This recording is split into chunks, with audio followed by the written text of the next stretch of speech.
أنفسنا ومن سيئات أعمالنا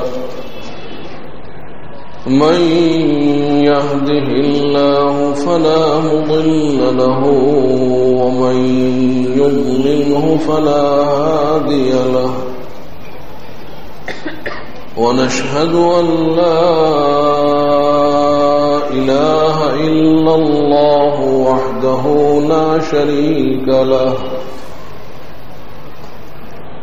ونشهد أن سيدنا ونبينا ومولانا محمدا عبده ورسوله صلى الله عليه وعلى آله وأصحابه وبارك وسلم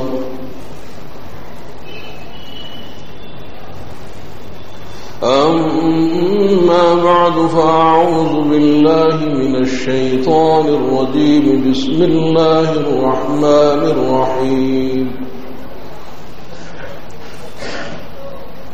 قل أعوذ برب الفلق من شر ما خلق ومن شر غاسق إذا وقب ومن شر النفاثات في العقد ومن شر حاسد إذا حسد بسم الله الرحمن الرحيم قل أعوذ برب الناس ملك الناس إله الناس من شر الوسواس الخناس الذي يوسوس في صدور الناس من الجنة والناس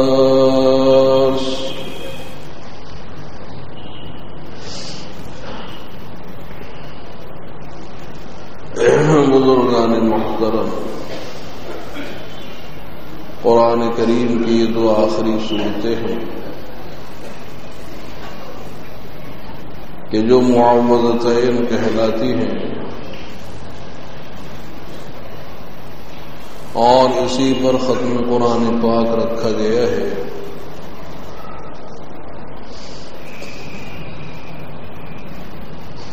اور اس کا شان نزول یہ ہوا کہ کسی یہودی نے سرکار دو عالم صلی اللہ علیہ وسلم پر سحر کیا،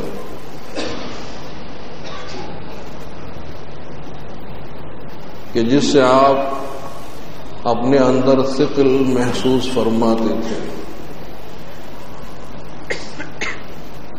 تو اس کے ازالے کے لیے اللہ تعالی نے یہ دونوں صورتیں بیک وقت نازل فرمائی۔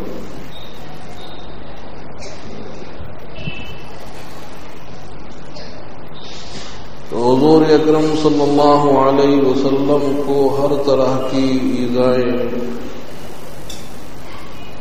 اور تکلیفیں پہنچائی گئی ہیں، حالانکہ انبیاء علیہ السلام انسانوں کے سب سے زیادہ ہمدرد اور سب سے بڑھ کر بھی خواہ ہوتے ہیں، اور انبیاء علیہ السلام نہیں چاہتے کہ انسانوں کو تکلیف پہنچے، اور خصوصاً آخرت اور جہنم کی تکلیف، اور اسی سے بچانے کی فکر کرتے ہیں۔ لیکن امتوں نے اپنے اپنے نبیوں کو ہر طرح کی ایذائیں پہنچائی، تکلیفیں پہنچائی ہیں، انبیاء علیہ السلام کو قتل کیا ہے، شہید کیا ہے،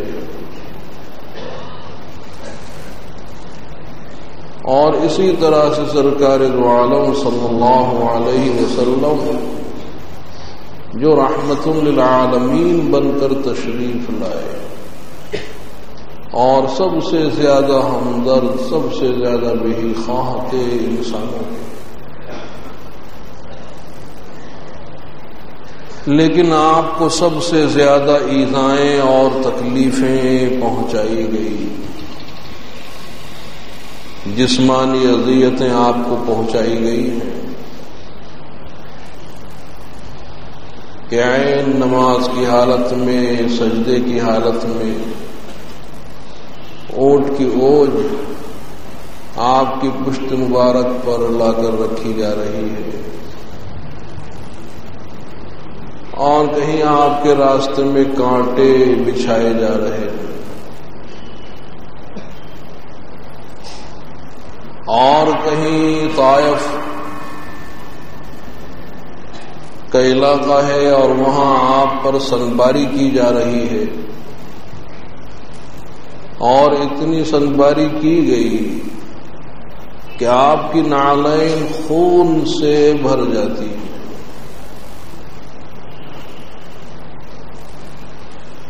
میدان احد ہے کہ آپ پر سنباری کی گئی اور تیروں کی بوچھار کی گئی، نیزے مارے جا رہے ہیں، حتیٰ کہ آپ کی خور اور لوہے کی ٹوپی سر پر ٹوٹ جاتی ہے، دندان مبارک شہید ہو جاتے ہیں، اور خود کی دو کڑیے رخسار میں پیوست ہو جاتی ہیں۔ روحانی اذیتیں آپ کو پہنچائی گئی ہیں کہ آپ کو مفتری کہا گیا، کذاب کہا گیا، جھوٹا کہا گیا، مجنون اور دیوانہ آپ کو کہا گیا، شاعر ہونے کا الزام آپ پر لگایا گیا، ساحر ہونے کا الزام آپ پر لگایا گیا، حالانکہ حضور نے تو کسی پر سحر نہیں کیا، بلکہ آپ نے سحر کو حرام قرار دیا ہے کہ جو 7 بڑے بڑے گناہ ہیں ان میں سے ایک سحر کرنا ہے۔ آپ نے تو اپنی امت کو سحر سے روکا ہے، ہاں آپ پر سحر کیا گیا ہے، اور آپ کو زہر دے کر بھی ہلاک کرنے کی کوشش کی گئی ہے، تو زہر آپ کو دیا گیا، سحر آپ پر کیا گیا۔ تو وہ ایک یہودی تھا کہ جو منافق ہے، وہ اپنی یہودیت کا اخفا کرتا ہے، حضور کی مجلسوں میں حاضر ہوتا ہے،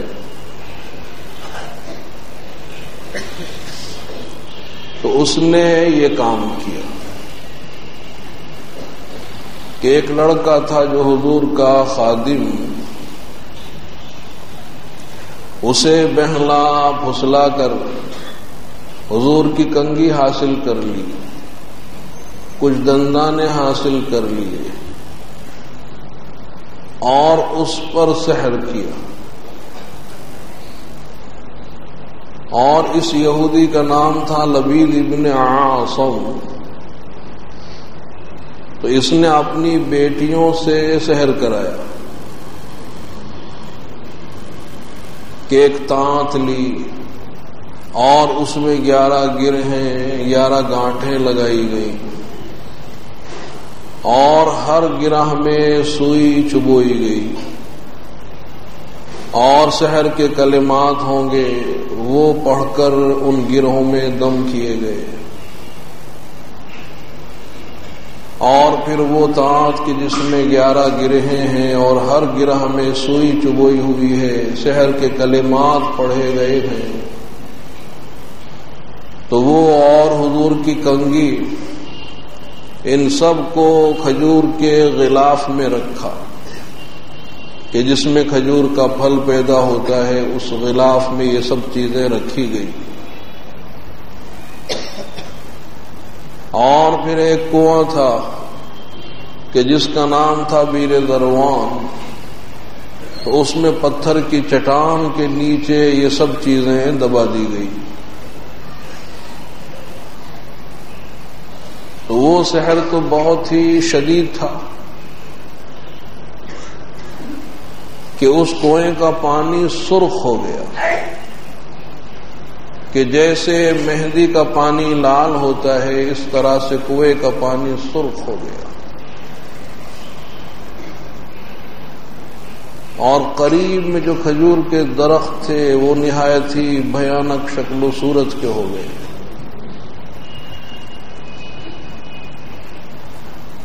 لیکن حضور اکرم صلی اللہ علیہ وسلم پر اثر ہوا، معمولی اثر ہوا کہ آپ اپنی طبیعت میں ایک ثقل اور بوجھ محسوس فرماتے اور ایک بندش محسوس فرماتے ہیں، اور کوئی کام جو آپ نے نہیں کیا ہے تو آپ کو محسوس ہوتا ہے کہ میں نے شاید وہ کام کر لیا ہے.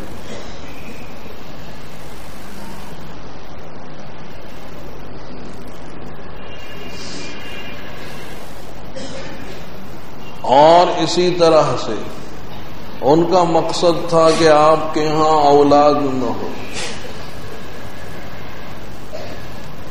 لیکن جو دینی کام ہے کہ جیسے آپ کا نماز پڑھانا ہے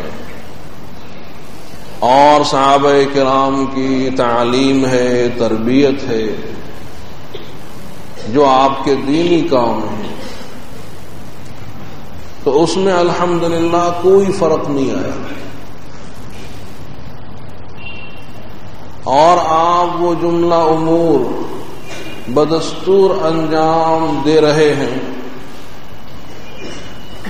حتیٰ کہ صحابہ کرام کو محسوس نہیں ہوتا کہ آپ مسحور ہیں اور آپ پر کسی نے سحر کیا ہے. وہ تو آپ اپنی طبیعت میں ایک ثقل اور ایک بوجھ بندش محسوس کرتے تھے، جیسے کسی نے باندھ دیا ہو، جکڑ دیا ہو، اور جو کام نہیں کیے ہیں محسوس ہوتا ہے کہ شاید وہ کام میں نے کر لیا ہے، جو کام کر لیا ہے تو خیال آتا کہ شاید نہیں کیا ہے. 6 مہینے تک یہ تکلیف رہی اور آپ کو معلوم نہیں ہوا کہ آخر مجھے ہوا کیا. بس ایک گرانی آپ محسوس کرتے ہیں. تو پھر خواب میں حق سبحانہ و تعالی نے آپ کے مرض کو بتلا دی. حضرت عائشہ رضی اللہ تعالی عنہ کی روایت میں ہے کہ حضور اکرم صلی اللہ علیہ وسلم نے ارشاد فرمایا کہ عائشہ تعالی نے میرے مرض کو بتلا دیا کہ ایک شخص میرے سرہانے بیٹھ گیا اور ایک شخص میری پائنتی بیٹھا. تو یہ آپ نے خواب میں دیکھا. اور جو شخص سرہانے بیٹھا ہوا ہے اس نے پوچھا حضور کے متعلق کہ انہیں کیا مرض ہے. تو وہ جو پائنتی بیٹھا ہوا ہے وہ بھی فرشتہ ہی تھا. اس نے کہا کہ یہ مسحور ہیں، ان پر سحر کیا گیا ہے، جادو کیا گیا ہے.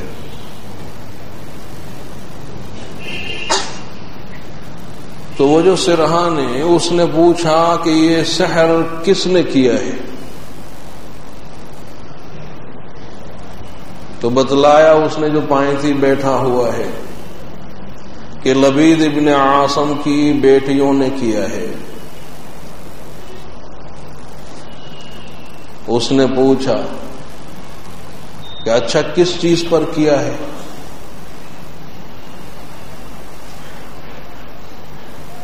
تو کہا کہ ایک تانت ہے اور اس میں 11 گرہیں لگائی گئی ہیں اور ہر گرہ میں سحر کے کلمات پڑھ کر سوئی چبوئی گئی ہے اور آپ کی کنگھی ہے اور دندانے ہیں ان پر سحر کیا گیا ہے. اور پھر ان سب چیزوں کو کھجور کے غلاف میں رکھا ہوا ہے.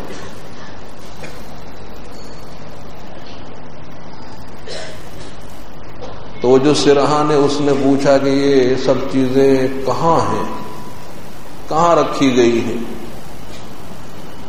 اس نے بتلایا جو پائنتی بیٹھا ہے کہ ایک کنواں ہے کہ جس کا نام ہے بیر زروان, تو اس میں نیچے ایک چٹان ہے پتھر کی, تو اس چٹان کے نیچے یہ سب چیزیں دبائی گئی ہیں.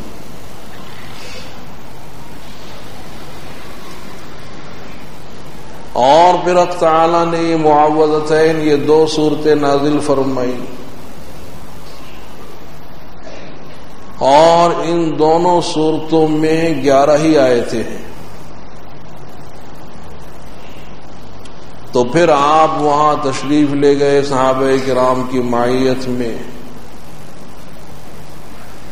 اور اس کھجور کے غلاف کو آپ نے نکالا تو واقعتاً وہ تانت ہے, اور اس میں 11 گانٹھیں ہیں, اور ہر گانٹھ میں سوئی چبھوئی ہوئی ہے.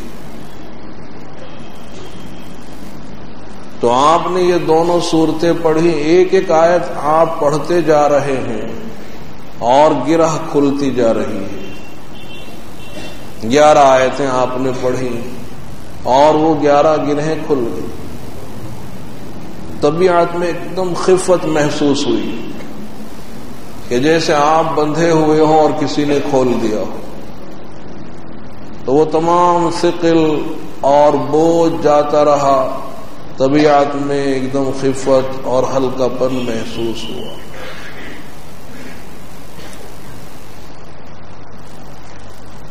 تو حضرت عائشہ رضی اللہ تعالی عنہ نے عرض کیا کہ یا رسول اللہ, اس شخص کے نام کو ظاہر نہ کر دیا جائے کہ کس نے آپ پر یہ کیا ہے. تو فرمایا کہ جب اللہ تعالی نے مجھ کو شفا دے دی تو میں اپنی ذات کے لیے کسی سے انتقام بدلہ لینا نہیں چاہتا. تو وہ یہودی منافق ہونے کی وجہ سے آپ کی مجلس میں بھی آیا کرتا تھا, لیکن آپ نے کبھی ناگواری کا اظہار بھی نہیں فرمایا کہ آخر تو نے یہ حرکت کیوں کی.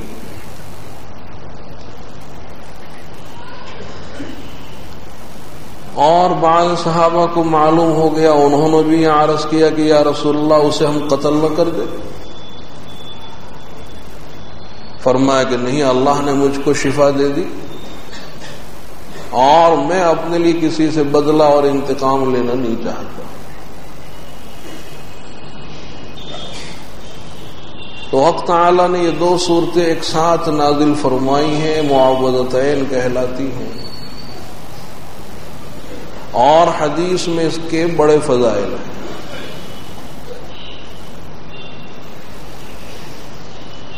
کہ حضرت عقبہ ابن عامر رضی اللہ تعالیٰ عنہ کی روایت میں ہے کہ حضور اکرم صلی اللہ علیہ وسلم نے ارشاد فرمایا کہ حق تعالیٰ نے یہ معوذتین مجھ پر نازل فرمائی ہیں, تو ان دونوں صورتوں کی مثل نہ توریت میں کوئی صورت ہے, نہ انجیل میں, نہ خود قرآن کریم میں اور کوئی صورت. اور پھر یہ دونوں صورتیں آپ نے مغرب کی نماز میں پڑھی, اور ارشاد فرمایا کہ یہ دونوں صورتیں سوتے وقت پڑھا کرو, کہ یہ دونوں صورتیں پڑھ کر سویا کرو. بعض روایتوں میں کہ جب اٹھو تب بھی پڑھو, ایک روایت میں کہ ہر نماز کے بعد یہ دونوں صورتیں پڑھ لیا کرو.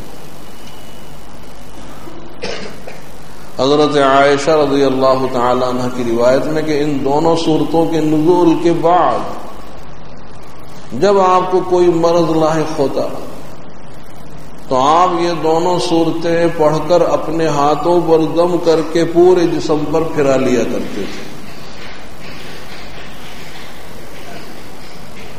اور مرض وفات میں حضور کی نقاہت بڑھ گئی اور خود پڑھنے سے قاصر ہو گئے. تو تو حضرت عائشہ کہتی کہ میں یہ دونوں صورتیں پڑھ کر آپ کے ہاتھوں پر دم کر دیا کرتی تھی اور آپ کے ہاتھوں کو پکڑ کر آپ ہی کے جسم پر پھرا دیا کرتی تھی، اور اس خیال سے کہ میرے ہاتھ اتنے بابرکت کہاں ہو سکتے ہیں کہ جتنے بابرکت ہاتھ حضور کے ہیں۔ تو ان دونوں صورتوں کے بڑے مناقب اور فضائل آئے ہیں، اور ان دونوں صورتوں کی ضرورت بہت زیادہ ہے ہم انسانوں کو۔ تو حق تعالی نے ارشاد فرمایا کہ قل اعوذ برب الفلق، کہ آپ کہیے کہ میں صبح کے مالک کی پناہ لیتا ہوں۔ تو فلق کے معنی آتے ہیں صبح کے، کہ پو پھٹنا اور صبح کا نمودار ہونا، روشنی کا ظاہر ہونا۔ تو اب یہ رب کی صفت لائی گئی کہ حق سبحانہ و تعالی صبح کے مالک ہیں، حالانکہ وہ تو رات کے بھی مالک ہیں، اور سب چیزوں کے مالک اللہ ہی ہیں۔ تو اشارہ اس جانب ہے کہ جیسے رات کے بعد صبح کو لے آنا یہ اللہ کے اختیار میں ہے، تو اسی طرح سے سحر کا ازالہ اور جادو کو ہٹا دینا، زائل کر دینا، یہ بھی اللہ کے اختیار میں ہے کہ حق تعالی سحر کے اثر کو دور کرنے پر قادر ہے۔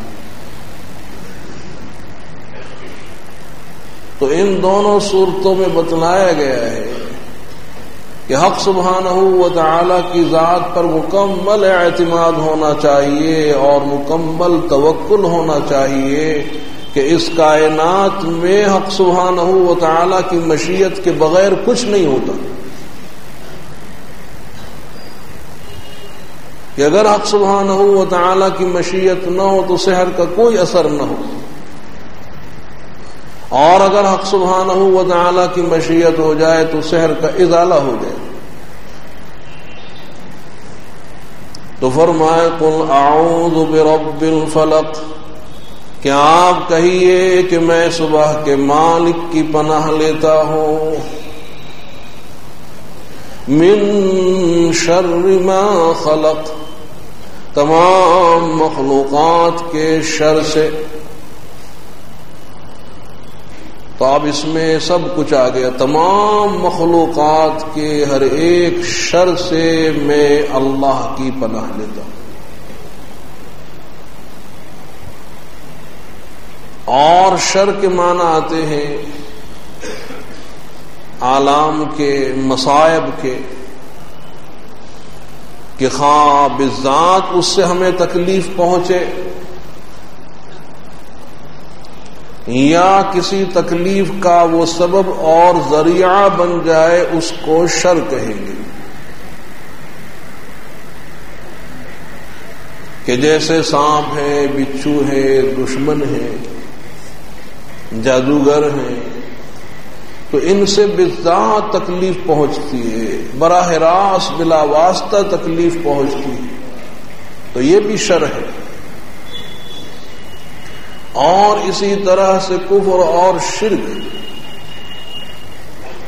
وہ ذریعہ اور سبب بن جاتے ہیں تکلیف کا، کہ اسی کفر اور شرک کی وجہ سے انسان آخرت میں جہنم میں چلا جاتا ہے۔ تو من شر ما خلق، کہ تمام مخلوقات کے شر سے میں اللہ کی پناہ لیتا ہوں۔ ومن شر غاسق اذا وقب، اور رات کے شر سے جب کہ وہ رات چھا جائے۔ تو غاسق کے معنی رات کے بھی آتے ہیں، اور وقب یہ وقوب سے ہے، اور وقوب کے معنی آتے ہیں رات کا چھا جانا، اندھیرے کا پھیل جانا۔ تو گویا میں پناہ میں آیا رات کے شر سے، جبکہ رات کی تاریکی بڑھ جائے، ایک دم اندھیرا ہو جائے۔ تو اب رات کے شر سے اللہ کی پناہ کیوں ڈھونڈی گئی ہے کہ اکثر شرور فتن رات میں ہی ہوتے ہیں۔ یہ دیکھیے موذی جانور ہیں، رات میں ہی نکلتے ہیں، کہ جیسے سانپ ہیں، بچھو ہیں، حشرات الارض ہیں، کیڑے مکوڑے ہیں، وہ رات میں ہی نکلتے ہیں۔ درندے ہیں، وہ بھی رات میں ہی نکلتے۔ چور اور ڈاکو دن میں نہیں آتے، وہ بھی رات میں ہی نکلتے۔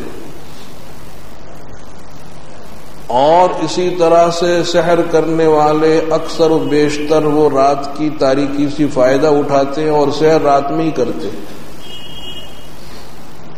تاکہ ہمارے عمل سحر کو کوئی دیکھے نہیں، اور تنہائی میں اندھیرے میں بیٹھ کر یہ عمل خوب اطمینان سے ہو جائے۔ تو جادو کرنے والے بھی رات میں ہی جادو کرتے۔ تو اس لیے حق سبحانہ و تعالی نے فرمایا کہ دیکھو اللہ کی پناہ میں آؤ رات کے شر سے، جبکہ رات کی تاریکی پھیل جائے۔ وَمِن شَرِّ النَّفَّاثَاتِ فِي الْعُقَدِ،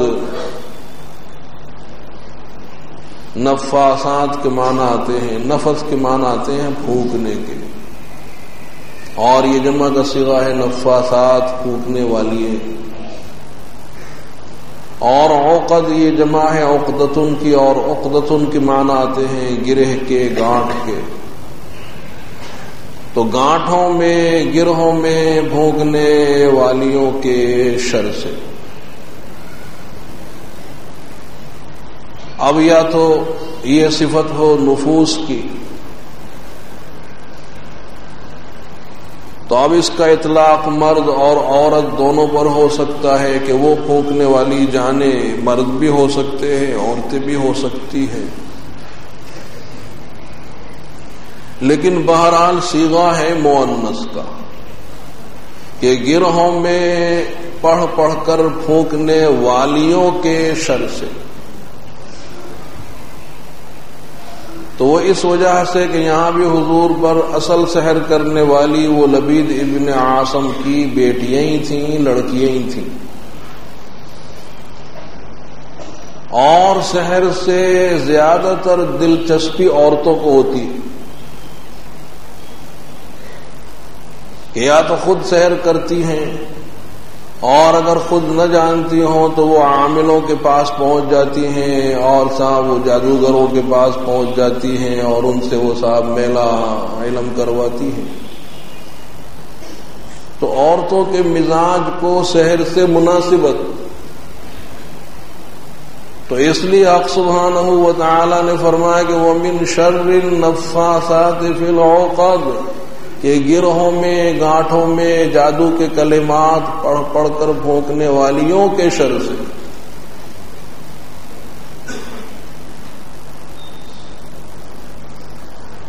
اور آگے فرمایا وَمِن شَرِّ حَاسِدٍ إِذَا حَسَدَ، اور حسد کرنے والے کے شر سے جب کہ وہ حسد کرنے لگے۔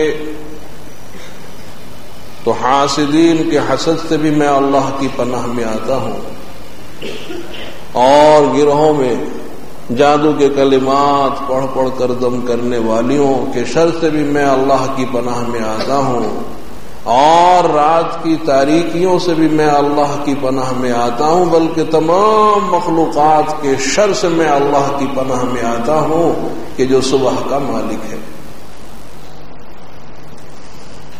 اور حسد پہلا گناہ ہے کہ جو آسمان میں ہوا، کہ ابلیس نے حضرت آدم علیہ السلام پر حسد کیا کہ صاحب اسے یہ علوم کیوں دیے گئے اور مسجود ملائکہ کیوں بنایا گیا، تو سب سے پہلے اوپر آسمانوں میں آنا کہ ابلیس تو وہاں تھا، اوپر تھا، بلکہ ملائکہ کا سردار بنا ہوا تھا، اور اس نے 8 لاکھ سال اللہ کی عبادت کی ہے۔ اس ابلیس نے، شیطان نے اللہ کی عبادت 8 لاکھ سال کی، اور پھر دیکھیے حسد کی وجہ سے وہ مردود ہو گیا۔ تو یہ کتنا برا گناہ ہے حسد، کہ آسمانوں پر ابلیس نے حضرت آدم علیہ السلام پر حسد کیا، اور پہلا گناہ ہے کہ جو دنیا میں ہوا کہ حضرت آدم علیہ السلام کے ایک بیٹے نے دوسرے بیٹے پر حسد کیا، قابیل نے حابیل پر حسد کیا اور اپنے بھائی کو حسد کرتے ہوئے مار ڈالا۔ تو گویا پہلا گناہ جو اوپر آسمان پر ہوا، اور پہلا گناہ جو اس دھرتی پر ہوا، اس زمین پر ہوا۔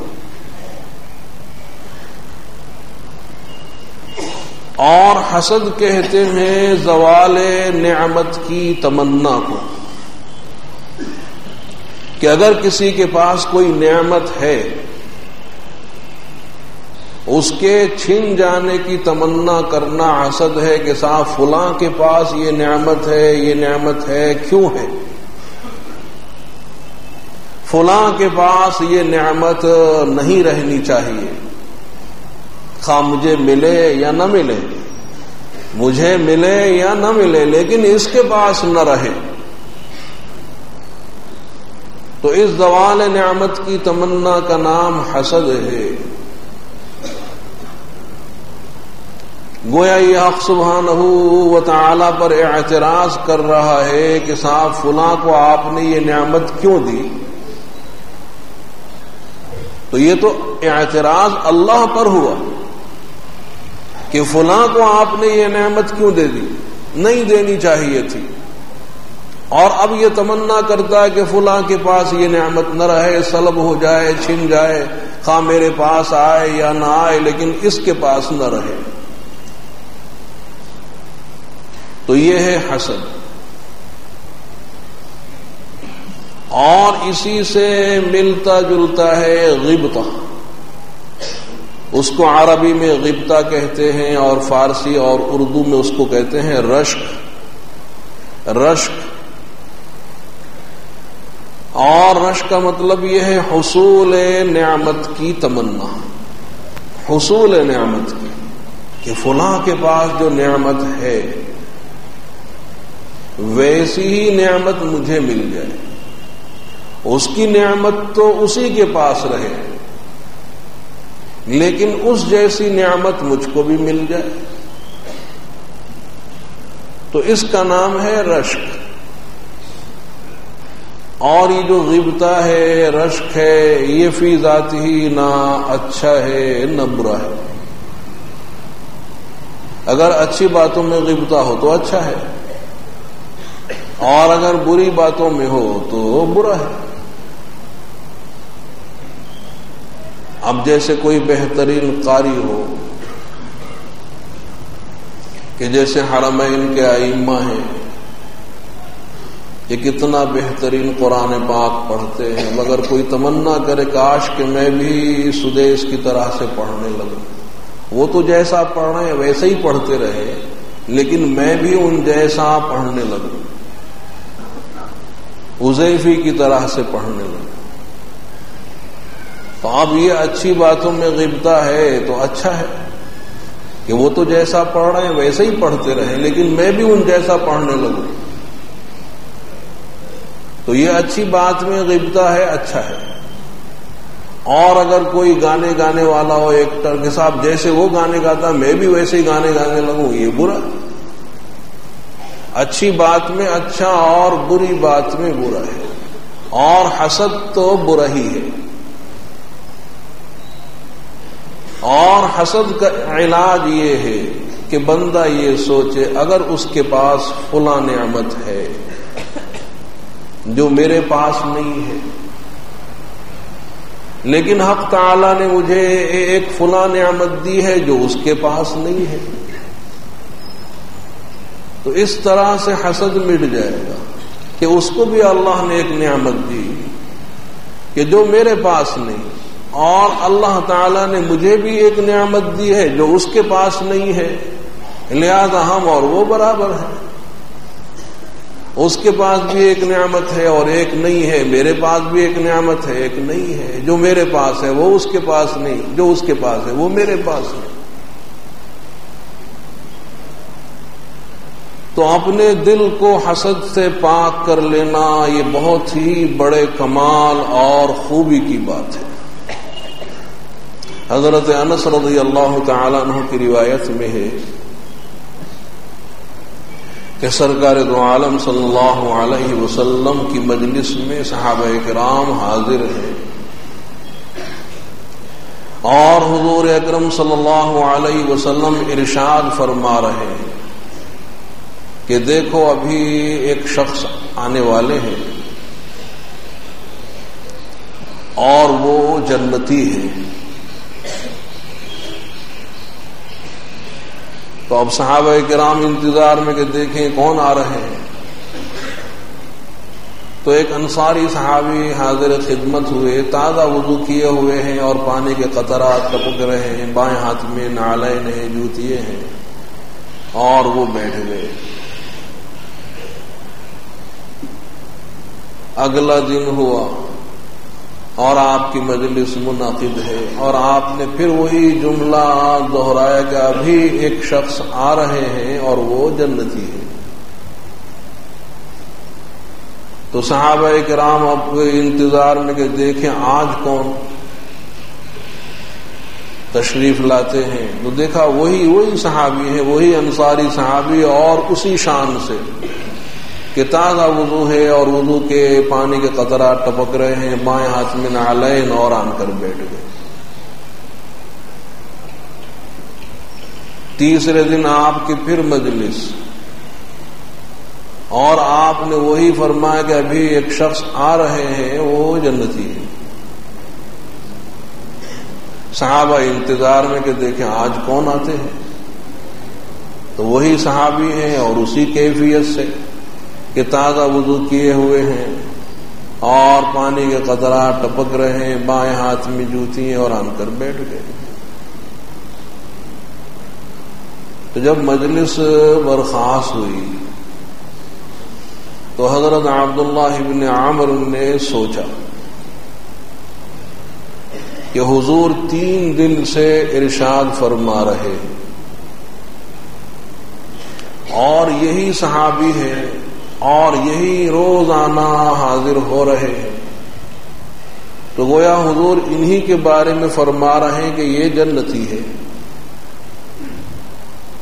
تو اب ان کے جنتی ہونے کا راز معلوم کرنا چاہیے کہ آخر یہ جنتی کیوں ہے، کس عمل کی بنیاد پر. تو جب مجلس برخاست ہوئی اور سب صحابہ اپنے اپنے گھروں کی طرف چلے تو حضرت عبداللہ ابن عامر ان کے پیچھے پیچھے ہو لیے اور راستے میں عرض کیا کہ میرا اپنے گھر والوں سے کچھ جھگڑا ہو گیا ہے اور میں نے قسم کھا لی ہے کہ میں 3 دن اپنے گھر نہیں جاؤں گا. تو آیا 3 دن آپ مجھے اپنے گھر میں رکھ لیں گے، اپنے گھر میں پناہ دیں گے، اپنے گھر میں ٹھہرائیں گے، اپنا مہمان بنا لیں گے. مقصد یہ تھا کہ 3 دن ان کے گھر میں رہ کر ان کے جنتی ہونے کا راز معلوم کیا جائے. تو ان صحابی نے اجازت دے دی کہ ٹھیک ہے 3 دن آپ میرے مہمان. عرب لوگ تھے، مہمان نواز تو تھے ہی، کہ ٹھیک ہے 3 دن آپ میرے یہاں مہمان، میرے یہاں ٹھہر جائیں. مقصد پورا ہو گیا، اب 3 دن رہ کر دیکھنا ہے. تو حضرت عبداللہ ابن عامر ان کے مہمان بن گئے، بغور ان کے اعمال کا جائزہ لیتے ہیں، لیکن روزانہ دیکھتے ہیں کہ رات میں کوئی ان کا خاص عمل نہیں ہے. حتیٰ کہ وہ تہجد کی نماز کے لیے بھی نہیں اٹھتے کہ بس بستر پر جب لیٹنے کے لیے جاتے ہیں تو وہ کچھ پڑھ لیتے ہیں اور کچھ پڑھا کر لیٹ جاتے ہیں، پھر صبح ہی کو اٹھتے ہیں، رات میں تہجد کے لیے اٹھتے ہی نہیں ہیں۔ 3 دن ہو گئے، کوئی خاص عمل دیکھا ہی نہیں، اور وہ فرماتے قریب تھا کہ میرے دل میں ان کے عمل کی حقارت آ جائے گی تو کوئی خاص عمل کرتے ہی نہیں ہے۔ تو پھر میں نے اپنا راز ظاہر کر دیا کہ میرا اپنے گھر والوں سے کوئی جھگڑا نہیں ہوا۔ بات یہ ہے کہ حضور 3 دن سے فرما رہے ہیں کہ ابھی ایک شخص آنے والے ہیں اور وہ جنتی ہیں، اور 3 دن آپ ہی تشریف لائے ہیں۔ تو میں نے یہ چاہا کہ میں آپ کے جنتی ہونے کا راز معلوم کر لوں، آخر کون سا آپ کا ایسا عمل ہے کہ جس پر حضور نے فرمایا۔ تو بڑی سادگی سے کہا بھئی میرا تو کوئی خاص عمل نہیں، میرے اعمال تو وہی جو تم نے دیکھے، میرا کوئی خاص عمل نہیں۔ میں جانے لگا تو آواز دے کر بلایا کہ ہاں ایک عمل ہے، ایک بات کہ میں اپنے دل میں کسی مومن کی طرف سے جو اس کو نعمت ملی ہو حسد نہیں پاتا۔ کسی بھی مومن کی طرف سے، کسی بھی مومن کو اللہ تعالیٰ نے کوئی نعمت دی ہو تو میں اپنے دل میں کوئی حسد نہیں پاتا۔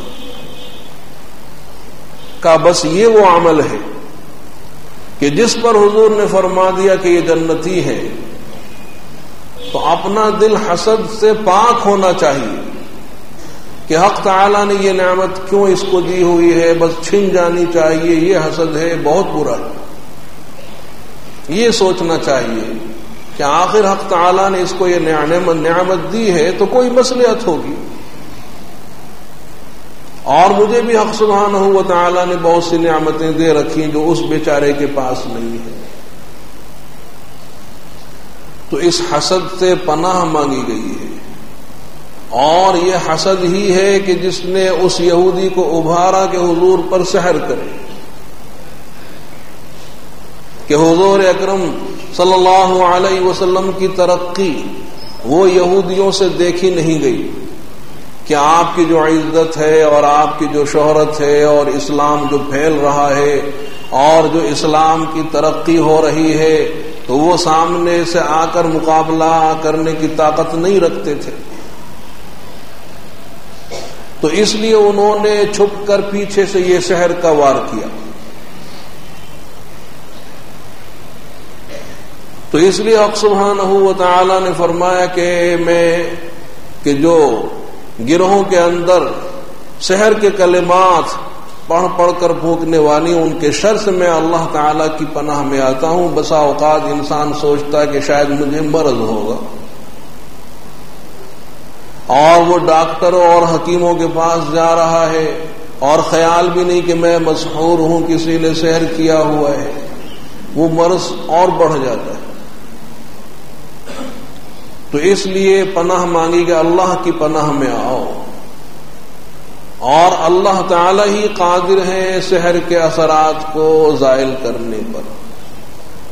اور دوسری صورت میں حق تعالی نے ارشاد فرمایا قل اعوذ برب الناس، کہ آپ کہیے کہ میں آدمیوں کے مالک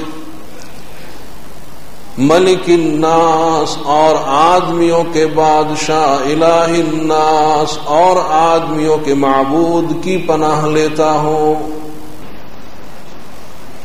اور اب اسے کوئی نقصان نہیں پہنچا سکتا۔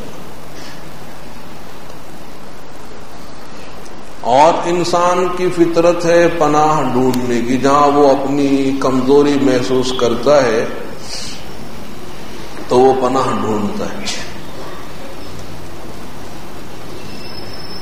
کہ جیسے بچے کو بھی اگر کوئی پریشان کرے اور بچہ وہاں کمزور پڑ جائے بدلہ نہ لے سکے تو بچہ یہی کہے گا اچھا میں اپنی امی کو بلاتا ہوں، میں اپنے ابا کو بلاتا ہوں، میں اپنی امی سے کہہ دوں گا، ابا سے کہہ دوں گا. تو وہ جانتا ہے کہ ابا اور امی بڑے ہیں، ان کی پناہ میں آیا اور بڑا انسان ہو گیا. وہ جانتا ہے کہ یہاں تو میرے والدین بھی کمزور پڑ رہے ہیں اور والدین بھی کچھ بچا نہیں سکتے، تو پھر وہ اپنے خاندان والوں کی پناہ ڈھونڈتا ہے. لیکن اگر محسوس ہو کہ وہ بھی کمزور پڑ جائیں گے تو اب پولیس کی پناہ لے گا، پولیس افسران کی پناہ لے گا. تو یہ انسان کا مزاج ہے کہ جہاں کمزور ہوتا ہے تو وہ کسی بڑے کی پناہ ڈھونڈتا ہے. تو اسی طرح سے سب سے بڑی ذات وہ تو اللہ کی ہے، لہذا اللہ کی پناہ میں آئیے. تو قل کہ آپ کہیے، قل اعوذ برب الناس کہ آپ کہیے کہ میں انسانوں کے مالک کی پناہ میں آیا. کہ رب کے معنی کہ اگر رب اضافت کے ساتھ ہو تو پھر اس کا اطلاق غیر خدا پر بھی ہوتا ہے. جیسے رب الدار کہ گھر کا مالک، رب المال مال کا مالک. لیکن اگر بغیر اضافت کے رب ہو تو اس کا اطلاق صرف اللہ ہی پر ہوتا ہے. اور رب کے معنی آتے کسی شے کو اس کی تمام مصلحتوں کی رعایت رکھتے ہوئے درجہ بدرجہ آہستہ آہستہ کمال تک پہنچا دینا، یہ اللہ کی صفت ہے. تو حق تعالی سارے انسانوں کے اور تمام آدمیوں کے مالک ہیں، لیکن مالک کو مالکانہ اختیارات ہوتے ہیں. مالک کو مالکانہ اختیارات لیکن شاہی اختیار تو نہیں ہوتے. تو اس لیے آگے فرمایا کہ الہ ملک الناس کہ میں پناہ میں آیا لوگوں کے بادشاہ کی. تو حق سبحانہ و تعالی مالک بھی ہے، ملک بھی ہے، مالک بھی ہے، بادشاہ بھی ہے. تو حق تعالی میں یہ دونوں صفتیں جمع ہو گئی. برخلاف غلاموں کا جو آقا ہے تو وہ صرف مالک ہے، بادشاہ نہیں ہے. اس کو مالکانہ اختیارات ہیں کہ وہ چاہے خریدے بیچے، ان سے خدمت لے، لیکن اسے شاہی اختیار نہیں. تو اس لیے اگلا جملہ بڑھایا گیا ملک الناس کہ میں پناہ میں آیا اللہ کی جو لوگوں کے بادشاہ بھی ہیں. لیکن بادشاہ کو شاہی اختیارات ہوتے ہیں، خدائی اختیارات اس کو نہیں ہوتے. اور قضاء و قدر کے معاملے میں بادشاہ دوسروں کی طرح سے بالکل بے بس ہوتا ہے، لاچار ہوتا ہے. کہ اگر حق تعالیٰ کی مشیت ہو جائے کسی بادشاہ کے لیے کہ وہ بیمار پڑ جائے، اگر اللہ کی مشیت کہ صاحب فلاں مملکت کا جو بڑا سربراہ ہے نا، بڑا سربراہ وہ بیمار پڑ جائے، تو کیا وہ اپنی طاقت کے بلبوتے پر روک سکتا ہے کہ میں بیمار نہ پڑوں؟ یقیناً وہ بیمار ہو کر رہے گا، کیونکہ اللہ کی مشیت ہو گئی کہ یہ بیمار ہو. تو بڑے بڑے بادشاہ بیمار پڑتے ہیں اور پھر ڈاکٹر ان کے علاج سے معذور ہو جاتے ہیں، لاچار ہو جاتے ہیں، اور ان ڈاکٹروں کے سامنے وہ بادشاہ اور وہ سربراہان مملکت انتقال کر جاتے ہیں، کیونکہ اللہ کی مشیت. اور اگر اللہ کی مشیت ہو جائے موت کے لیے کہ صاحب فلاں سربراہ مملکت مر جائے، تو کیا وہ اپنی موت کو اپنی طاقت کے بلبوتے پر روک سکتے ہیں؟ تو قضاء اور قدر کے معاملے میں بادشاہ ویسے ہی بے بس ہے جیسے رعیت کا کوئی فرد. اس لیے تیسری صفت بڑھائی گئی کہ الہ الناس کہ میں پناہ میں آیا کہ جو لوگوں کا معبود تو حق سبحانہ و تعالی مالک بھی ہیں، بادشاہ بھی ہیں، معبود بھی ہیں، اور یہ تینوں صفتیں سوائے اللہ کے کسی اور میں جمع نہیں ہو سکتی۔ ہاں، اللہ کی ذات میں یہ تینوں صفتیں ہیں کہ وہ مالک بھی ہیں، وہ بادشاہ بھی ہیں، وہ معبود بھی ہیں، اور یہ تینوں صفتیں حفاظت کی طرف داعی ہیں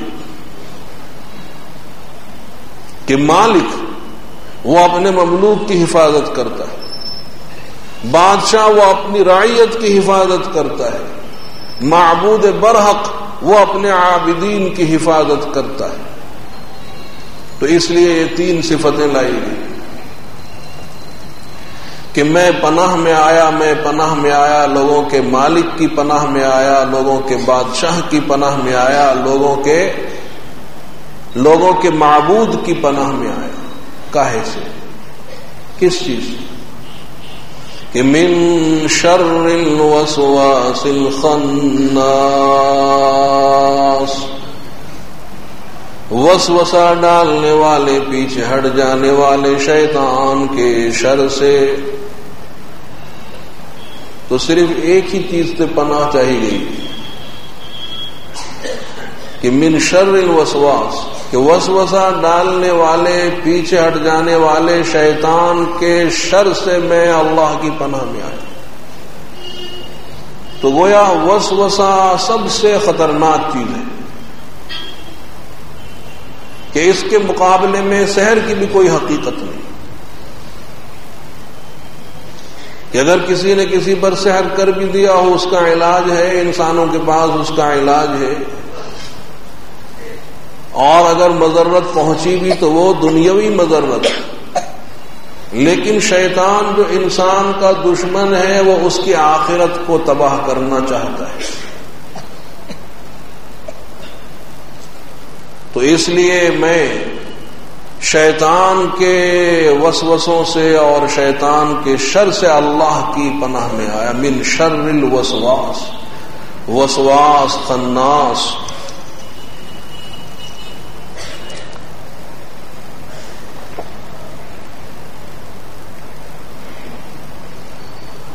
یہ دونوں ہیں مصدر۔ وسواس کے معنی وسوسہ ڈالنا، خناس کے معنی پیچھے ہٹنا، اور مبالغتاً شیطان کو وسواس اور خناس کہا گیا کہ شیطان کا ایک ہی کام ہے، وسوسہ ڈال کر پیچھے ہٹنا، وسوسہ ڈال کر پیچھے ہٹنا، اس کا اور کوئی دھندا نہیں ہے، اس کا ایک ہی دھندا ہے، وسوسہ ڈالنا۔ تو اس لیے مبالغتاً اس کو وسواس اور خناس کہا گیا کہ بس اس کا ایک ہی کام ہے، وسوسے ڈالنا۔ اور وسوسہ کہتے ہیں کہ شیطان بندے کو، انسان کو اللہ کی طاعت سے ہٹا کر اپنی طاعت کی طرف بلائے، اللہ کی اطاعت سے ہٹا کر اپنی اطاعت کی طرف بلائے۔ تو وسوسہ وہ مخفی کلام کہ جس کا مضمون دل میں آئے اور کوئی آواز مسموع نہ ہو، کوئی آواز سنائی نہ دے، تو یہ شیطان کا کام ہے کہ شیطان ہمارے دلوں میں وسوسہ ڈالتا ہے۔ تو وہ بہت سے مضامین آتے ہیں دل میں کہ جن میں شیطان اللہ کی اطاعت سے ہم کو ہٹانا چاہتا ہے، گناہوں پر ڈالنا چاہتا ہے، گناہوں کے وسوسے ڈالتا ہے کہ فلاں گناہ کر لو، فلاں گناہ کر لو۔ اگر آپ جا رہے ہو اور صاحب غیر محرم عورتیں وہ دل میں وسوسہ ڈالے گا، انہیں دیکھ لو۔ تو اس قسم کے وہ وسوسے دلوں میں ڈالتا ہی ہے، معصیتوں اور گناہوں کے وسوسے۔ اور پیچھے ہٹ جانا یہ بھی شیطان کی صفت ہے کہ ہر قلب میں اللہ تعالی نے دو گھر بنائے ہیں، ہر انسان کے دل میں دو گھر، اور ایک میں فرشتہ بیٹھا رہتا ہے اور ایک میں شیطان۔ فرشتہ اچھی باتوں کا القاء کرتا ہے، طاعت کا، اور شیطان بری باتوں کا وسوسہ ڈالتا ہے، گناہوں کا وسوسہ ڈالتا ہے۔ تو جب بندہ اللہ کا ذکر کرتا ہے تو شیطان پیچھے ہٹ جاتا ہے، اور جہاں بندہ اللہ کے ذکر سے غافل ہوا تو وہ شیطان پھر آیا اور پشت کے اوپر بیٹھ کر اپنی چونچ یا اپنی سوئی وہ دل میں چبوتا ہے، انجیکشن لگاتا ہے،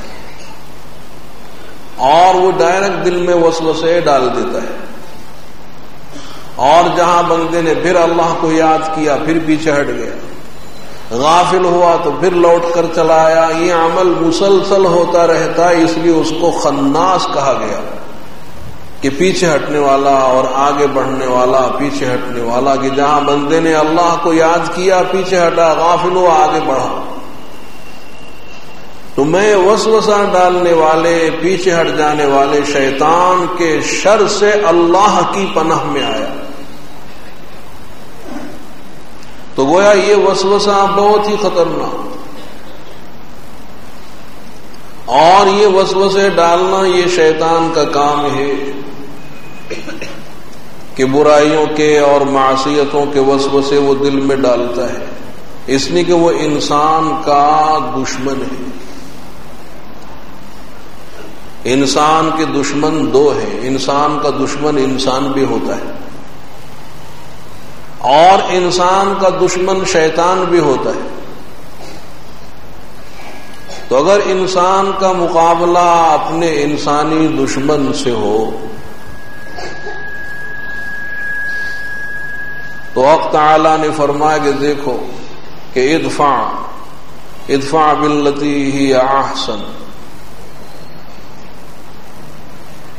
کہ برائی کا بدلہ بھلائی سے دو، کہ اگر کوئی تمہارا انسانی دشمن ہے تو اس کی برائیوں کا بدلہ بھلائی سے دو، احسان کرو، دیتے رہو۔ برائی کا بدلہ برائی سے مت دو، بلکہ برائی کا بدلہ بھلائی سے دو۔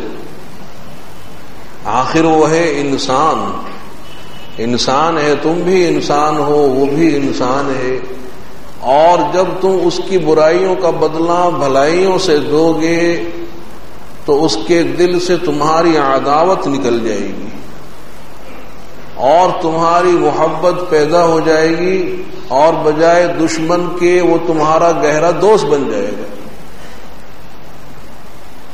کہ فَإِذَا الَّذِي بَيْنَكَ وَبَيْنَهُ عَدَاوَةٌ كَأَنَّهُ وَلِيٌّ حَمِيمٌ، کہ تم اور تمہارے درمیان جو عداوت تھی، جس سے تمہاری عداوت تھی، دشمنی تھی، وہ گہرا دوست ہو جائے گا۔ جیسے صفوان ابن امیہ، تو اس کا باپ جو تھا امیہ ابن خلف، وہ مارا گیا تھا، اور بیٹے کو اپنے باپ کا بڑا صدمہ تھا۔ تو جب مکہ معظمہ سے حضرت خالد بن ولید چلے اسلام لانے کی نیت سے، تو سوچا کہ اس کار خیر میں اوروں کو بھی شریک کر لیا جائے، کہ آخر میں تو جا ہی رہا ہوں مدینے اسلام لانے کی نیت سے، اب جو میرے ساتھ چلتے ہوں ان کو ساتھ میں لے لو۔ تو پہنچے حضرت عمرو بن العاص کے مکان پر، تو وہاں معلوم ہوا کہ وہ تو پہلے ہی نکل چکے ہیں، اسی ارادے سے وہ جا چکے ہیں۔ تو پھر سوچا کہ صفوان ابن امیہ کے گھر چلوں۔ تو صفوان ابن امیہ کے مکان پر پہنچے اور کہا کہ بھائی دیکھو، میں جا رہا ہوں، مدینے جا رہا ہوں، حضور کی خدمت میں جا رہا ہوں، اور اسلام لانے کے ارادے سے جا رہا ہوں، تم بھی میرے ساتھ چلو، اور ہم دونوں وہاں جا کر مسلمان ہو جائیں۔ تو صفوان نے کہا کہ اگر ساری دنیا کے انسان اسلام لے آئے تب بھی میں اسلام لانے والا نہیں، اکیلا رہ جاؤں گا، پر اسلام نہیں لاؤں گا۔ اتنے پختہ تھے اپنے کفر میں اور حضور کی عداوت میں۔ تو حضرت خالد نے سوچا کہ چونکہ اس کا باپ مارا گیا، اس کو بہت صدمہ، یہ میرے ساتھ آئے گا نہیں، چھوڑ کر چل دیے۔ اور راستے میں ملاقات ہو گئی حضرت عمرو سے، اور وہ تو جا ہی رہے تھے، دونوں حضور کی خدمت میں حاضر ہوئے اور مشرب اسلام ہو گئے۔ لیکن جب مکہ معظمہ فتح ہوا تب بھی صفوان اسلام نہیں لائے، اور پھر آپ کو جانا ہے طائف کے لیے، تو آپ نے ان سے زرہیں طلب کی، ان کے پاس تھیں 30-40 زرہیں تھیں۔ تو جب حضور نے ان سے زرہیں طلب کی ہیں تو کہا کہ آیا مجھ سے غصب کی جا رہی ہیں، چھینی جا رہی ہے، یا عاریتن لی جا رہی ہیں؟ اور اگر عاریتن لی جا رہی ہیں تو اگر ان میں سے کوئی زرہ گم ہو گئی تو مجھے اس کا تاوان دیا جائے گا کہ نہیں؟ حضور نے فرمایا بھئی غصب نہیں کر رہے، ہم تو عاریتن لے رہے ہیں، جب واپس آئیں گے تو دے دیں گے، اور جو زرہ کم ہوگی اس کا تاوان دے دیں گے۔ لیکن جب وہاں سے واپسی ہوئی غزوہ حنین سے، اور حضور نے بہت ان کو مار دیا۔ ایک روایت میں کہ آپ نے ان کو 300 اونٹ دیے، 300 اونٹ، جبکہ ایک ہی اونٹ 10,000 روپے کا آتا ہے۔ اب 300 اونٹ کتنے لاکھ کے ہو گئے؟ تو 300 اونٹ آپ نے ان کو دیے۔ اور ایک روایت میں کہ ایک میدان بکریوں سے بھرا ہوا تھا، بے شمار بکریاں، وہ ساری بکریاں آپ نے دے دی۔ تو یہ تو حیران رہ گئے کہ اتنی سخاوت سوائے نبی کے اور کوئی نہیں کر سکتا۔ تو اسلام لے آئے، اور پھر آپ نے فرمایا بھئی تمہاری کچھ زریں کم ہو رہی ہیں، اس کا تاوان دے۔ کہ نہیں یا رسول اللہ، جو بات میرے دل میں اب ہے وہ پہلے نہیں تھی، پہلے حضور کی عداوت تھی، اور اب حضور کی محبت ہے، جتنی عداوت تھی اتنی ہی محبت حضور کی دل میں پیدا ہو گئی۔ کیوں؟ دینے سے۔ اس لیے اللہ نے فرمایا اگر تمہارا مقابلہ انسانی دشمن سے ہو، اس کی برائیوں کا بدلہ بھلائی سے دو، تو وہ تمہارا جگری دوست ہو جائے گا، گہرا دوست بن جائے گا۔ لیکن اگر تمہارا مقابلہ دشمن شیطانی سے ہو جائے تو بہرحال شیطان تو تمہارا دوست ہونے والا ہے نہیں، کوئی حال میں وہ دوست نہیں ہوگا، کتنا ہی اس پر احسان کیجئے وہ دوست ہونے کا نہیں ہے۔ اس کی ذات میں تمہاری عداوت ہے، فطری ہے کہ جیسے انسان اور سانپ دوست نہیں ہو سکتے، تو اسی طرح سے شیطان اور انسان دوست نہیں ہو سکتے، وہ تمہارا دشمن ہے، دشمن ہی رہے گا۔ تو ہر جگہ اللہ تعالی نے ایک ہی علاج بتلایا ہے کہ فاستعذ باللہ انہ سمیع علیم، فاستعذ باللہ انہ هو السمیع العلیم، کہ بس اللہ کی پناہ میں آ جاؤ۔ ایک علاج ہے کہ اس کے شر سے اللہ کی پناہ میں آؤ، اور اللہ تعالیٰ تمہیں اس کے شر سے بچائے گی۔ تو ہر جگہ اللہ تعالیٰ نے ایک ہی علاج بتلایا کہ تم اس کے شر سے اللہ کی پناہ میں آؤ، کیونکہ شیطان تمہیں دیکھ رہا ہے، اور تم شیطان کو نہیں دیکھ پا رہے ہو، تو تم اس ذات کی پناہ میں آؤ کہ جو شیطان کو دیکھ رہی اور شیطان اس کو نہیں دیکھ پا رہا ہے۔ اللہ کی پناہ میں آؤ، اور اللہ تعالی شیطان کے شر سے تمہیں بچائیں گے۔ جیسے امام احمد بن حنبل کا آخری وقت ہے، غشی طاری ہوتی ہے، موت کی غشی، اور غشی کی حالت میں وہ کہتے ہیں ابھی نہیں، ابھی نہیں۔ لوگوں کو تعجب ہوا کہ ابھی نہیں، ابھی نہیں کا کیا مطلب؟ تو جب وہ ہوش میں آئے تو لوگوں نے پوچھا کہ آپ غشی کی حالت میں کہہ رہے تھے ابھی نہیں، ابھی نہیں۔ تو کیا مطلب؟ کہا میرے پاس شیطان آیا تھا تو دیکھیے مرتے وقت بھی شیطان پہنچتا، بس اللہ ہی کی پناہ ڈھونڈنی چاہیے کہ مرتے وقت بھی اس کی کوشش یہ ہوتی کہ ایمان سے ہٹا دے۔ تو فرمایا کہ شیطان آیا تھا اور وہ مجھ کو ایمان سے ہٹانا چاہتا تھا لیکن کامیاب نہیں ہوا۔ تو وہ کہنے لگا کہ اے احمد تم مجھ سے مامون ہو گئے، محفوظ ہو گئے۔ تو میں نے کہا ابھی نہیں، جب تک میری جان میں جان باقی ہے تیرے شر سے میں محفوظ نہیں۔ تو یہ شیطان کا دوسرا داؤ تھا جو بہت خطرناک تھا کہ اے احمد تم تو میرے شر سے محفوظ ہو گئے، مامون ہو گئے۔ اگر میں کہتا ہاں تو خطرہ تھا، تو اس لیے میں نے کہا ابھی نہیں، جب تک جان میں جان باقی ہے میں محفوظ نہیں ہوا، مامون نہیں ہوا، جہاں روح پرواز ہو جائے تو پھر ٹھیک۔ بعض بزرگوں کی یہی کیفیت ہوتی، کسی نے پوچھا کہ حضرت آپ کے مزاج کیسے ہیں، کیا حال چال ہے، مزاج کیسے؟ ابھی تو موت باقی ہے اور ابھی میزان عمل باقی ہے، نامہ اعمال باقی ہے، حساب و کتاب باقی ہے اور پل صراط پر سے گزر جانا باقی۔ جب پل صراط سے پار ہو جائے پھر پوچھنا کہ کیسے مزاج ہے۔ جب تک پل صراط سے پار نہ ہو جائے تو مزاج کیا، پھر اطمینان ہے کہ ہاں۔ تو شیطان کے داؤ بہت ہی خطرناک ہوتے ہیں۔ حضرت امام راضی کا واقعہ ہے کہ حضرت امام راضی نے حق تعالی کی توحید پر 100 دلائل قائم کیے تھے، 100 دلائل۔ آخری وقت میں شیطان پہنچ گیا اور کہا کہ اللہ تعالی کی توحید کی کیا دلیل ہے؟ کہ آپ اللہ تعالیٰ کو ایک مانتے ہیں، آخر دلیل کیا ہے؟ تو وہ تو امام راضی نے پہلے سے 100 دلائل تیار کر رکھے تھے، ایک دلیل پیش کی کہ میں اس دلیل سے اللہ کو ایک مانتا ہوں۔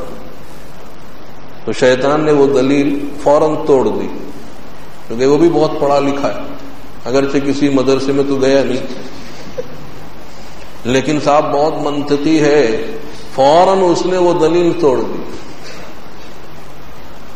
امام راضی نے اللہ تعالی کی توحید پر جو دوسری دلیل بنائی تھی وہ پیش کی، شیطان نے توڑ دی۔ امام راضی دلائل پر دلائل پیش کرتے جا رہے ہیں، وہ توڑتا جا رہا ہے، حتیٰ کہ 99 دلیلیں اس نے توڑ دی، ایک ہی دلیل رہ گئی تھی۔ اور بالکل آخری وقت کشف ہو گیا، جو ان کے شیخ تھے، امام راضی کے شیخ، کہ آخری وقت ہے اور اس طرح کے وہ مکالمے ہو رہے ہیں۔ وضو کر رہے تھے، خادم وضو کرا رہے تھے اور یہ ہاتھ دھو رہے تھے، ایک لوٹا پورا ہو گیا، دوسرا لوٹا ابھی ہاتھ ہی نہیں دھلے، تو آخر جوش میں آئے اور پانی یہاں چلو میں لیا اور اچھال کر پھینکا آگے۔ ارے کہتا کیوں نہیں کہ میں نے اللہ تعالیٰ کو بلا دلیل ایک مانا؟ تو پھر امام راضی نے کہا میں نے اللہ تعالیٰ کو بلا دلیل ایک مان لیا اور روح پرواز ہو گئی۔ تو اس لیے شیطان کے وسوسوں سے اللہ تعالیٰ کی پناہ ڈھونڈو، بہت خطرناک۔ من شر الوسواس الخناس، کے وسوسہ ڈالنے والے، پیچھے ہٹ جانے والے شیطان کے شر سے میں پناہ میں آیا، اللہ کی پناہ میں آیا۔ کہ الذی یوسوس فی صدور الناس، کہ جو وسوسے ڈالتا ہے لوگوں کے دلوں میں، وسوسے ڈالتا ہے، اور وہ وسوسے ڈالنے والا من الجنۃ والناس، خواہ وہ جن ہو یا انسان ہو، دونوں کے شر سے میں اللہ کی پناہ میں آیا۔ تو وسوسہ ڈالنے والا وہ شیطان بھی ہو سکتا ہے، انسان بھی ہو سکتا ہے، شیاطین جیسے جنات میں سے ہیں ویسے ہی شیاطین انسانوں میں سے بھی ہیں، شیاطین الجن والانس قرآن کریم میں ہے۔ لیکن اگر آپ سوچیں کہ انسان تو سامنے آن کر خطاب کرتا ہے، وہ کہاں دل میں وسوسے ڈالتا ہے؟ وسوسے ڈالنا یہ تو شیطان کا کام ہے، وسوسے ڈالنا. جیسے بہت سے لوگ یہاں شکایت لاتے ہیں نا کہ صاحب جب نماز شروع کرتے ہیں تو دل میں وسوسے بہت آتے ہیں، وسوسے. تو وہ وسوسے جو ہے وہی تو شیطان ڈال رہا ہے. تو حضرت تھانوی نے اس کا بہت بہترین علاج بتلا. اگر نماز میں یہ وسوسے آئیں، اس کا بہترین علاج یہ ہے کہ آپ نماز دھیان سے پڑھیں. اور چونکہ ہمیں نماز پڑھتے پڑھتے نماز کی مشق ہو گئی ہے، تکبیر تحریمہ سے سلام تک ہم بغیر سوچے پڑھ سکتے ہیں، چونکہ مشق ہو گئی نہیں، برسوں سے پڑھ رہے ہیں. جیسے وہ بیڑی بنانے والوں کو ہم نے دیکھا، بیڑی بناتے ہیں وہ ایک طرف پتے رکھے، ایک طرف تمباکو رکھا، ایک طرف وہ ڈورا رکھا ہے. وہ ایک پتا اٹھایا اور یوں موڑ لیا اور صاحب وہ تمباکو بھرا، ڈورے سے باندھا اور پھینک دیا. آپس میں بیٹھے باتیں کر رہے، دیکھتے بھی نہیں وہ، اور صحیح بنتی. تو وہ صاحب بیڑیاں بناتے بناتے ان کو ملکہ حاصل ہو گیا اور بغیر سوچے دیکھے بناتے ہیں. تو اسی طرح سے ہمیں نماز پڑھتے پڑھتے ملکہ حاصل ہو گیا ہے، بغیر سوچے ہی پڑھ لیتے. تو اس لیے وہ شیطان وسوسے ڈالتا ہے. تو آسان طریقہ وسوسوں کو ہٹانے کا یہ ہے کہ آپ نماز دھیان سے پڑھیے گا کہ اس وقت میں تکبیر تحریمہ اللہ اکبر کہہ رہا ہوں، میری زبان سے اللہ اکبر نکل رہا ہے، نیت باندھ لی. اور اب آپ ثنا پڑھ رہے ہیں تو دھیان سے پڑھیے کہ اس وقت میں پڑھ رہا ہوں سبحانک اللہم وبحمدک وتبارک اسمک وتعالی جدک ولا الہ غیرک. دھیان سے پڑھیے. اور اس وقت میں پڑھ رہا ہوں تعوذ اعوذ باللہ من الشیطان الرجیم، یہ میری زبان سے ادا ہو رہا ہے. بسم اللہ الرحمن الرحیم پڑھ رہا ہوں، الحمدللہ رب العالمین کی میں تلاوت کر رہا ہوں. دھیان سے پڑھتے جائیے، ایک ایک جملہ ایک ایک کلمہ دھیان سے پڑھیے. اور انسان کا ذہن دو طرف کام نہیں کر سکتا کہ جب آپ نماز کو پڑھیں گے دھیان سے پڑھیں گے تو وسوسے نہیں آئیں گے، اور جب وسوسے آئیں گے تو نماز میں آپ کا دھیان نہیں ہوگا. جب نماز دھیان سے پڑھیں گے تو کوئی اور خیال نہیں آئے گا. یہ آسان ترکیب کہ آپ وسوسوں کو جتنا ہٹائیں گے اتنے اور آئیں گے. وسوسوں کو دفع کرنے کی کوشش نہ کیجیے بلکہ نماز کو دھیان سے پڑھیے، وسوسے خود ہی پاک ہو جائیں گے، دور ہو جائیں گے. تو من شر الوسواس الخناس الذي يوسوس في صدور الناس من الجنة والناس، کہ جو لوگوں کے دلوں میں وسوسہ ڈالتا ہے، خواہ وہ انسان ہو یا شیطان. اور اس صورت میں الناس 5 جگہ آیا ہے کہ قل اعوذ برب الناس ملک الناس الہ الناس من شر الوسواس الخناس الذي يوسوس في صدور الناس من 5 جگہ آیا ہے. تو پہلی جگہ جو الناس آیا اس سے مراد ہیں بچے،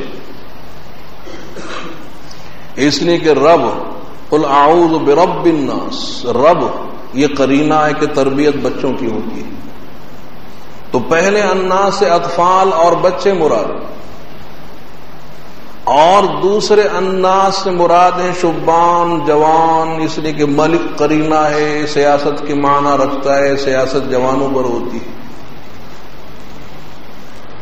اور تیسرے الناس سے مراد ہیں شیوخ بوڑھے، اور الہ قرینہ ہے، الہ کہ اللہ معبود ہیں اور ہم بندے ہیں، اس لیے کہ بچپن میں تو اللہ کی عبادت کی نہیں، جوانی بھی یوں ہی بیت گئی، اور آپ بڑھاپے میں جو قدم رکھا اور صاحب قبر میں پیر لٹکائے، اب اللہ یاد آیا اور اب اللہ کی عبادت شروع کی. تو تیسرے الناس سے بوڑھے مراد کے جو آخرت کی تیاریوں میں ہیں، اور چوتھے الناس سے مراد صلحاء نیک لوگ، اس لیے کہ وسوسہ قرینہ ہے کہ شیطان جو وسوسے ڈالے گا وہ نیک لوگوں کے دلوں میں. کیوں کہ چور وہیں جائے گا جہاں مال ہوگا، اور جہاں مال ہی نہ ہو تھوڑی کوئی چور آنے کا ہے. جیسے ایک شیعہ سنی سے بطور فخر کی کہہ رہا تھا کہ دیکھو سنی ہے اور صاحب وہ عیسائی مشن محنت کرتے ہیں تو سنیوں کو عیسائی بنا لیتے ہیں، ہندو محنت کرتے ہیں، شدھی بنا لیتے ہیں، لیکن آپ نے کسی رافضی اور شیعہ کے بارے میں سنا کہ وہ عیسائی ہو گیا، یہ ہندو ہو گیا؟ ہم کتنے پکے ہیں؟ تو سنی نے بہت جواب دیا کہ شیطان کوئی بے وقوف تھوڑا ہی ہے، تمہارے پاس ایمان ہی کہاں ہے کہ صاحب وہ محنت کر کے تم کو عیسائی بنائے گا، ہندو بنائے گا۔ تو یہ چوتھے الناس مراد صلحاء، نیک لوگ، اور پانچویں الناس سے مراد ہے مفسد لوگ، اور انہی کے شر سے پناہ ڈھونڈی گئی ہے۔ تو اب یہ ایک بہترین ربط ہے سورہ فاتحہ میں، کہ سورہ فاتحہ میں ہم نے اللہ سے دعا کی تھی کہ ایاک نعبد و ایاک نستعین، کے پروردگار ہم تیری ہی عبادت کرتے ہیں، تجھی سے مدد طلب کرتے ہیں، اور آپ ہم کو سیدھے راستے کی رہنمائی کیجیے، صراط مستقیم کی ہم نے دعا کی۔ تو حق تعالی نے یہ پورا قرآن نازل فرمایا، الف لام میم سے پورا قرآن، کہ دیکھو یہ ہے صراط مستقیم، اس پر آپ چلیے، یہ ہے سیدھا راستہ۔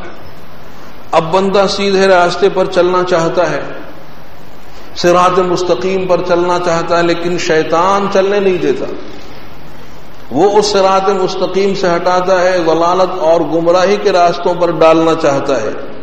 تو اس لیے اخیر میں یہ دو صورتیں رکھی گئی ہے، یہ بہترین ختم ہے کہ دیکھو اللہ تعالیٰ کی پناہ میں آؤ، شیطان کے وسوسوں سے اور شیطان کے شر سے اللہ کی پناہ میں آؤ، تاکہ تم سیدھے راستے پر اور صراط مستقیم پر چلتے رہو۔ حق سبحانہ و تعالی ہم سب کو صراط مستقیم پر مرتے دم تک چلنے کی توفیق نصیب فرمائے۔ اللہم لک الحمد و لک الشکر، اللہم لک الحمد و لک الشکر، اللہم لک الحمد و لک الشکر، اللهم لا أحصي ثناء عليك أنت كما أثنيت على نفسك، اللهم لا أحصي ثناء عليك أنت كما أثنيت على نفسك۔ اللهم صل على سيدنا محمد النبي الأمي وعلى آله وسلم تسليما، اللهم صل على سيدنا محمد النبي الأمي وعلى آله وسلم تسليما، اللهم صل على سيدنا محمد صلاة تنجينا بها من جميع الأهوال والآفات، وتقضي لنا بها جميع الحاجات، وتطهرنا بها من جميع السيئات، وترفعنا بها عندك أعلى الدرجات، وتبلغنا بها أقصى الغايات من جميع الخيرات في الحياة وبعد الممات، إنك على كل شيء قدير۔ ربنا آتنا في الدنيا حسنة وفي الآخرة حسنة وقنا عذاب النار، ربنا لا تزغ قلوبنا بعد إذ هديتنا وهب لنا من لدنك رحمة إنك أنت الوهاب، ربنا إنك جامع الناس ليوم لا ريب فيه إن الله لا يخلف الميعاد، اللهم أعنا على ذكرك وشكرك وحسن عبادتك، اللهم يا مقلب القلوب ثبت قلوبنا على دينك وعلى طاعتك، ربنا إننا ظلمنا أنفسنا وإن لم تغفر لنا وترحمنا لنكونن من الخاسرين، ربنا فاغفر لنا ذنوبنا وكفر عنا سيئاتنا وتوفنا مع الأبرار، توفني مسلما وألحقني بالصالحين، توفني مسلما وألحقني بالصالحين، واعف عنا واغفر لنا وارحمنا أنت مولانا فانصرنا على القوم الكافرين، فانصرنا على القوم الكافرين، فانصرنا على القوم الكافرين، ربنا لا تجعلنا فتنة للقوم الظالمين ونجنا برحمتك من القوم الكافرين، رب اغفر وارحم وأنت خير الراحمين، ربنا هب لنا من أزواجنا وذرياتنا قرة أعين واجعلنا للمتقين إماما، اللهم اغفر لنا وللمؤمنين والمؤمنات والمسلمين والمسلمات وألف بين قلوبهم وأصلح ذات بينهم وانصرهم على عدوك وعدوهم، اللهم لعن الكفرة الذين يصدون عن سبيلك ويكذبون رسلك ويقاتلون أولياءك. اللهم خالف بين كلمتهم، اللهم شتت شملهم، اللهم فرق جمعهم، اللهم دمر ديارهم، اللهم دمر ديارهم، اللهم اجعل تدميرهم في تدبيرهم، اللهم خذهم أخذ عزيز مقتدر. اللهم أهلكهم كما أهلكت عادا وثمود، اللهم أهلكهم كما أهلكت عادا وثمود. اللهم أنزل بهم بأسك الذي لا ترده عن القوم المجرمين. اللهم إنا نجعلك في نحورهم ونعوذ بك من شرورهم. اللهم لا تسلط علينا من لا يرحمنا بجاه حبيبك ونبيك محمد صلى الله عليه وسلم. الہ العالمین ویا اکرم الاکرمین ہماری حفاظت فرما. الہ العالمین ہم تیرے بندے ہیں، ہماری حفاظت فرما، ہماری حفاظت فرما. الہ العالمین ہمارے ایمان کی حفاظت فرما، ہماری جان کی، مال کی، عزت اور آبرو کی حفاظت فرما.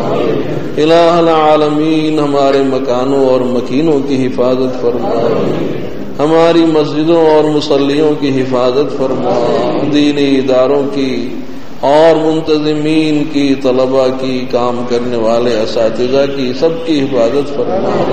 الہ العالمین ہمارے مردوں اور عورتوں کی حفاظت فرما، بوڑھوں اور بچوں کی حفاظت فرما.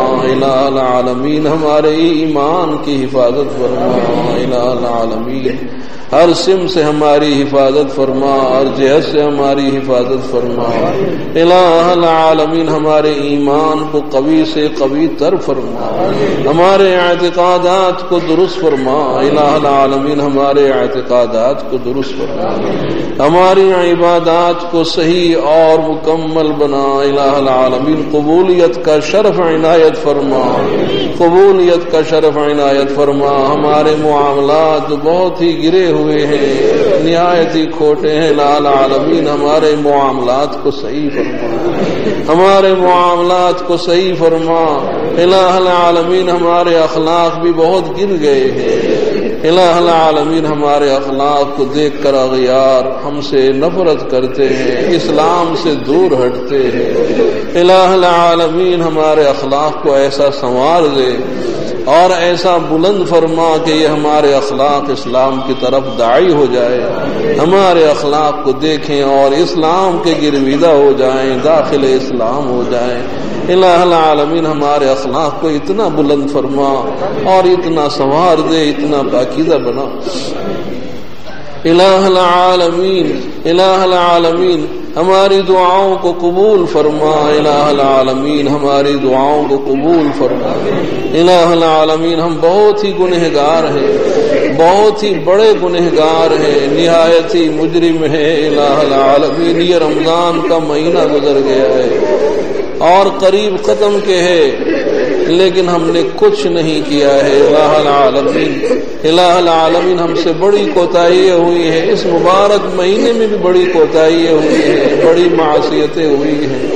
الہ العالمین زندگی کا بیشتر حصہ گزر چکا ہے اور معصیتوں میں گزرا ہے، گناہوں میں گزرا. جو کام آپ نے کرنے کے بتلائے تھے، کتنے احکام ہیں جو ہم سے فوت ہو گئے، چھوٹ گئے، اور جن کاموں سے آپ نے روکا تھا اور بچنے کا حکم دیا تھا. الہ العالمین ہم سے یہ جرم عظیم ہوا کہ وہ گناہ ہم سے ہوئے ہیں، وہ لغزشیں ہم سے ہوئی ہیں. الہ العالمین گناہ کبیرہ ہم سے ہوئے ہیں، یہ نہیں کہ صرف صغیرہ ہوئے ہوں. الہ العالمین کبائر کے مرتکب ہم ہیں.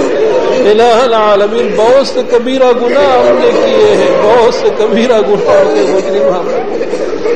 الہ العالمین ہم نے تیرے دربار میں ہاتھ پھیلائے، تیرے دربار میں ہاتھ پھیلائے. الہ العالمین اس مبارک شب میں اور اس مبارک مسجد میں جو تیرا گھر کہلاتی ہے، مبارک مہینے میں، اور پروردگار طاق راتوں میں سے ایک رات ہے، لیلۃ القدر کے ہونے کا بھی امکان ہے. الہ العالمین ہماری دعاؤں کو قبول فرما. اور ہمارے ان جرائم کو معاف فرما الہ العالمین، ہمارے کبائر کو معاف فرما، صغائر کو معاف فرما، جو گناہ عمدن کیے سیول ہوئے الہ العالمین معاف فرما، الہ العالمین جو گناہ دن کے اجالوں میں کیے رات کی تاریکیوں میں ہوئے الہ العالمین معاف فرما، سب کو معاف فرما الہ العالمین۔ اگر سے ہم بہت ہی بڑے مجرم ہیں لیکن آپ بھی تو بڑے غفار ہیں، ستار ہیں الہ العالمین، آپ ارحم الراحمین ہیں، آپ کی رحمتیں بہت وسیع ہیں الہ العالمین، آپ کی رحمتیں بہت وسیع ہیں الہ العالمین، آپ کی رحمت آپ کے غضب پر سابق ہے، غالب ہے الہ العالمین۔ یہ مضمون تو آپ نے عرش پر لکھ کر رکھا ہوا ہے الہ العالمین، غفاری کا معاملہ فرمائے الہ العالمین، غفاری کا معاملہ فرمائے، ستاری کا معاملہ فرمائے الہ العالمین، ہمارے گناہوں کو بخش دے، ہمارے گناہوں کو بخش دے الہ العالمین، ہمارے سارے گناہوں کو بخش دے الہ العالمین۔ ہم جانتے ہیں کہ جب ہمارا آخری وقت آن پہنچے گا اور سب کے لیے ضروری ہے کہ وہ آخری وقت آئے الہ العالمین، ہمارے کتنے دوست تھے اور کتنے رشتہ دار تھے الہ العالمین، ہمارے ساتھ پچھلے سال انہوں نے تراویح پڑھی ہے، روزے رکھے ہیں اور ہماری مجلسوں میں وہ بیٹھتے تھے، لیکن آج نہیں ہے، قبرستان میں اپنی اپنی قبروں میں تنہائی کے عالم میں، ہم نہیں جانتے کہ اگلے سال ہم ہوں گے یا نہیں ہوں گے الہ العالمین، ہماری کتنی عمر رہ گئی ہے ہم میں سے کوئی نہیں جانتا الہ العالمین۔ وہ وقت آنے والا ہے اور دوڑا چلا آ رہا ہے کہ ہماری روح قبض ہو جائے گی الہ العالمین، تختے پر رکھا جائے گا، غسل دینے والے غسل دے رہے ہوں گے، کفن پہنانے والے کفن پہنا رہے ہوں گے، جنازہ اٹھ رہا ہوگا الہ العالمین۔ جنازے کی نمازیں ہم نے اب تک بہت پڑھی ہے الہ العالمین، وہ وقت بھی تو آئے گا کہ ہمارے جنازے کی نماز دوسرے پڑھ رہے ہوں گے، قبرستان لے جا رہے ہوں گے الہ العالمین، قبر میں دفن کر رہے ہوں گے، مٹی ڈال کر ہٹ جائیں گے الہ العالمین، وہ تنہائی کا عالم ہوگا الہ العالمین، اس میں ہمارے گناہوں کو معاف فرما، ہمارے گناہوں کو معاف فرما۔ منکر اور نکیر جب پہنچ جائیں گے 3 سوال کریں گے الہ العالمین، اپنے فضل و کرم سے صحیح جواب دینے کی توفیق نصیب فرما، صحیح جواب دینے کی توفیق نصیب فرما، ہماری قبروں کو کشادہ فرمانا الہ العالمین، جنت کے باغیچوں میں سے ایک باغیچہ بنا دینا ہو پروردگار۔ اگر آپ کا عتاب نازل ہو گیا الہ العالمین، اگر آپ کا عتاب نازل ہو گیا ہم تباہ ہو جائیں گے، اور اگر قبر نے بھیچنا شروع کر دیا، دبانا شروع کر دیا، پسلیاں ادھر سے ادھر ہو گئی الہ العالمین، الہ العالمین، ہم آپ کے کمزور بندے ہیں، اتنے عذاب کو سہ نہیں سکتے، برداشت نہیں کر سکتے الہ العالمین، ہمارے حال پر رحم فرما الہ العالمین، ہمارے حال پر رحم فرما الہ العالمین، ہماری دعاؤں کو قبول فرما الہ العالمین، جو مظلومین ہیں ان کی نصرت فرما، ان کی مدد فرما، مسلمانان عالم کی نصرت اور مدد فرما، مسلمانان عالم جہاں کہیں بھی پریشان ہو ان کی پریشانیوں کو دور فرما، ان کی نصرت فرما الہ العالمین، ان کی نصرت اور مدد فرما، عزت نصیب فرما الہ العالمین، ہمارے دلوں میں اخلاص پیدا فرما، ہمارے دلوں سے نفاق کو دور فرما الہ العالمین، الہ العالمین، ہمارے سینوں اور دلوں کو اپنی معرفت کے نور سے منور فرما، ایمان کے نور سے منور فرما الہ العالمین، جو حاجت مند ہے الہ العالمین، کثیر مجمع ہے الہ العالمین، سب کی حاجتوں سے آپ خوب واقف ہیں الہ العالمین، آپ ہماری جائز حاجتوں اور تمناؤں کو پورا فرما دیں الہ العالمین، ہماری جائز تمناؤں اور حاجتوں کو پورا فرمائیں الہ العالمین، جنہوں نے دعاؤں کے لیے کہا ہوا ہے الہ العالمین، ان کے جائز مقاصد میں ان کو کامیابی عنایت فرمائیں الہ العالمین، ہمارے اعزہ میں جو بیمار ہیں ان کو شفا نصیب فرمائیں، ہمارے دوستوں میں جو بیمار ہیں اور جنہوں نے کہا ہوا ہے الہ العالمین یا کہنا چاہتے ہیں الہ العالمین ان کے بیماروں کو شفا نصیب فرما دے، الہ العالمین جو مقروض ہیں ان کو قرضوں سے سبکدوش فرمائے، الہ العالمین جو بے روزگار ہیں